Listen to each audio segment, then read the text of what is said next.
ఈరోజు ప్రత్యేకంగా యవనస్తుల కొరకు ఈ దినాలలో మరి వారి యొక్క జీవితాన్ని కొనసాగిస్తున్నటువంటి యవన బిడ్డలు అందరు యూత్ అందరికీ ఒక చిన్న షార్ట్ మెసేజ్ నేను ఇవ్వాలని ఆశపడుతున్న ప్రియ దేవుని బిడ్డలారా, ఇది నీ జీవితంలో ప్రయోజనకరంగా దేవుడు మార్చబోతున్నాడు. కాబట్టి జాగ్రత్తగా వినండి, దీన్ని స్కిప్ చేయొద్దు, తప్పకుండా మీరు చూడాలని నేను మీకు తెలియపరుస్తున్నాను.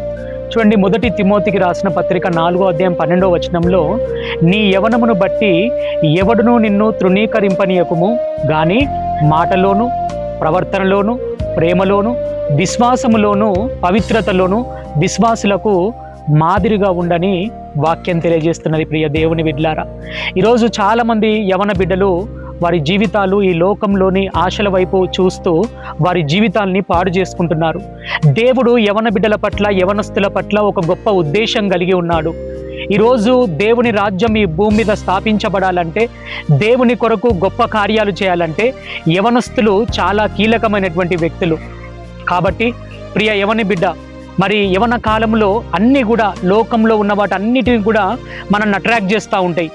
మెయిన్గా మనకు తెలిసి తెలియకుండా మన చూపుల ద్వారా, తలంపుల ద్వారా, ఆలోచనల ద్వారా, ఫోన్ ద్వారా, ఆ ప్రవర్తన ద్వారా మనం పాపంలో పడిపోయే అవకాశం ఉంటుంది ప్రియ దేవుని బిడ్డలారా.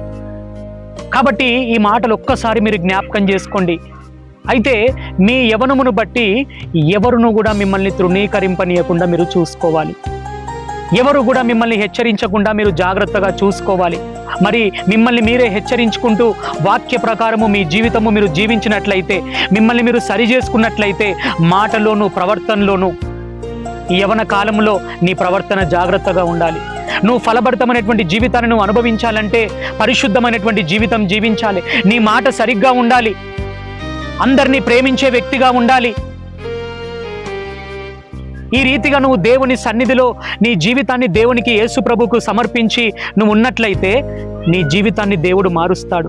నువ్వు దేవునికి ఇష్టంగా జీవించినట్లయితే నీకేది ఇష్టమో అంతకంటే శ్రేష్టమైన బహుమానాన్ని యేసు ప్రభు వారు నీకు అనుగ్రహిస్తాడు ప్రియ దేవుని బిడ్డలారా.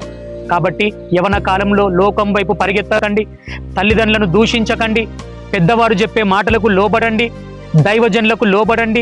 వాక్య ప్రకారము నువ్వు జీవించినట్లయితే నువ్వు దేవుణ్ణి చిన్నది అడుగుతున్నావు కావచ్చు, చిన్న జాబ్ అడుగుతున్నావు కావచ్చు, కొంచెం చిన్న ఆశీర్వాదాలు అడుగుతున్నావు కావచ్చు, కానీ నీ కొరకు నా దేవుడు పెద్దవి దాచిపెట్టాడు ప్రియ దేవుని బిడ్డలారా. పెద్ద కార్యాలు ప్రభు నీ జీవితంలో జరిగించబోతున్నాడు. హల్లెలూయా.